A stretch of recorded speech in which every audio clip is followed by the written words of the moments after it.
जमीयत उलमा हिंद के अकाबिरीन इस्लाम के खिलाफ खड़े हो गए और कहने लगे जो तुम हमसे वादे किए थे उन वादे को पूरा करो, क्योंकि अगर ये मुल्क तकसीम हुआ है और पाकिस्तान बना है तो कसूर तुम्हारा है, तुमने मंजूर किया है, दस्तखत तुमने किए हैं, हमने नहीं, इसलिए इस मुल्क का दस्तूर सेकुलर दस्तूर बनेगा। जमीयत उलमा हिंद का मुतालबा इतना मजबूत था, इस मुतालबे के सामने सर तस्लीम खम करना पड़ा और मुल्क का दस्तूर सेकुलर दस्तूर बना। लेकिन बड़े अफसोस के साथ ये कहना पड़ रहा है कि जिस हिंदुस्तान को हमने बेखौफ जिगर से सींचा था, जिसके जुल्फों को हमने बड़ी मेहनत और मशक्कत और बड़ी मोहब्बत से संवारा था, आज ये मुल्क एक नए तूफान और चैलेंज का सामना कर रहा है और हम आजादी के बाद इस मुल्क में खोया बहुत कुछ है। हमने उस्मानिया यूनिवर्सिटी, हैदराबाद मुस्लिम यूनिवर्सिटी, अलीगढ़ के गलत किताब खोया है, बाबरी मस्जिद और जमा इस्लामिया का जख्म हमारे साथ है। सन 2002 ईस्वी में अहिंसा गदाई गांधी जी सरजमीन गुजरात में नरेंद्र मोदी की क़ियादत में मरकजी सरकार की सरपरस्ती और फसादियत का हंगामा और हजारों मुसलमानों का तय करके कत्ल खूनरेजी, शफाकियत और बर्बरियत की जो दास्तान जमहूरी हिंदुस्तान की पेशानी पर रकम है। इस तूफान और भयानक मजालिम के सामने हिटलर की रूह शर्मा गई, जो मजालिम की दुनिया में अपनी मिसाल आप है। फसादात में चलते हुए मकानात और दुकानें, लाशें, माओ और बहनों की लूटी हुई इज्जत इस्मत का मंजर हमारे सामने है। आलन करिया में हम आटे में नमक बन के रह गए हैं। यकसा सिविल कोड की तलवार हर वक्त हमारे सर पे लटकती हुई दिखाई दे रही है। फौज और सिक्योर कोड फोर्सेस में हम कलादम होकर रह गए हैं। इस्लामी तहसीब और इस्लामी अकायद व अमल से दस्तबरदार बचाने के लिए मुख्तलिफ शदायद का शिकार है। लेकिन भाइयों, मैं आपसे अर्ज करूंगी, आपको घबराने, परेशान होने और नाराबाजी करने की कोई जरूरत नहीं। जोश और जज्बा के बजाय आप तकमीर से हालत का मुकाबला करें। हमें इस हिंदुस्तान के अंदर रहना है, यहाँ बसने वाला हर इंसान हमारा भाई है। हमें इनके साथ इखलास और मोहब्बत से पेश आना है। हिंदुस्तान की गंगा जमहूरियत तंजीम जो हमारा क़ीमती असासा है, उसे हर हाल में बाकी रखना है। अगर हमारे पड़ोस में गैर मुस्लिम हिंदू है, वो परेशान है, वो मदद की तालीब है, तो हमें उसकी मदद करना, उसकी परेशानी को दूर करने में हर मुमकिन कोशिश करना इस्लामी तालीमात का एक अहम हिस्सा है। पड़ोसी को हुक्म बताते हुए इस्लाम में मुस्लिम और गैर मुस्लिम की कोई तफरीक नहीं की गई, बल्कि एक मुसलमान किसी गैर मुस्लिम भाई पर जुल्म और ज्यादती करता है, तभी हमें सच को सच कहना है, जुल्म को जुल्म कहना है, दूध को दूध और पानी को पानी कहना है। यही इस्लाम की तालीम है और यही हमारे आका रसूल करीम सल्लल्लाहु अलैहि वसल्लम की सुन्नत है। हज़रात सामीन, हमें अपने मसाइल के हल के लिए दोगुनी और चौगुनी मेहनत करनी होगी। होटलों में बैठकर बेकार वक्त करने और तशरीह लाने से इस मुल्क के मुसलमानों का भला नहीं हो सकता।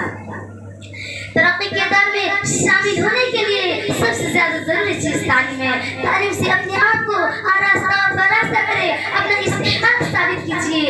यही मेरी आरज़ू और तमन्ना है और यही मेरे आपके लिए पैगाम है।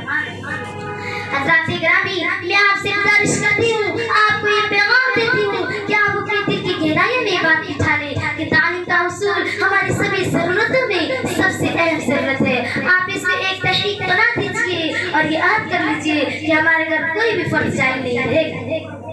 हम चाहे एक वक्त ही क्यों न रोटी खाएं, लेकिन अपने बच्चों को आला तालीम जरूर दिलवाएंगे। अजीज़ाने गिरामी, मुसलमान जिस दिन तालीम के मैदान में आगे हो जाएगा, उस दिन बहुत से मसाइल हल हो जाएंगे। हज़रात, अभी हमारी बहुत सी मुक़र्ररात को इज़हार ख्याल करना है। मैंने बड़ा वक्त ले लिया, माफ़ी चाहती बस इन्हीं ख्वाहिशात और गुजारिशात के साथ।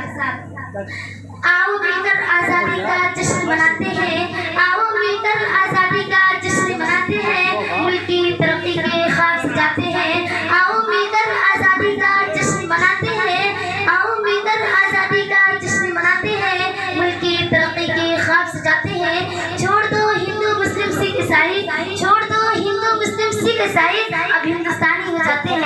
मोहब्बतों से भरा ये जहाँ दे देंगे, मोहब्बतों से भरा ये जहाँ दे देंगे, ज़मीं क्या चीज़ है या आसमां दे देंगे। मोहब्बतों से भरा ये जहाँ दे देंगे, ज़मीं क्या चीज़ है या आसमां दे देंगे।